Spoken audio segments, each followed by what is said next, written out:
لوگوں کو ان کی خواہشوں کی چیزیں یعنی عورتیں اور بیٹے اور سونے اور چاندی کے بڑے بڑے ڈھیر اور نشان لگے ہوئے گھوڑے اور مویشی اور کھیتی بڑی زینت دار معلوم ہوتی ہیں، مگر یہ سب دنیا ہی کی زندگی کے سامان ہیں اور اللہ کے پاس بہت اچھا ٹھکانہ ہے۔ اے پیغمبر ان سے کہو کہ بھلا میں تم کو ایسی چیز بتاؤں جو ان چیزوں سے کہیں اچھی ہو؟ سنو، جو لوگ پرہیزگار ہیں ان کے لیے اللہ کے ہاں باغات بہشت ہیں جن کے نیچے نہریں بہ رہی ہیں، ان میں وہ ہمیشہ رہیں گے، اور پاکیزہ بیویاں ہیں، اور سب سے بڑھ کر اللہ کی خوشنودی۔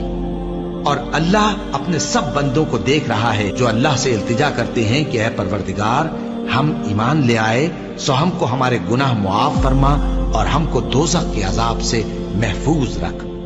یہ وہ لوگ ہیں جو مشکلات میں صبر کرتے اور سچ بولتے اور عبادت میں لگے رہتے اور نیکی میں خرچ کرتے اور اوقات سحر میں گناہوں کی معافی مانگا کرتے ہیں۔ اللہ تو اس بات کی گواہی دیتا ہے کہ اس کے سوا کوئی معبود نہیں،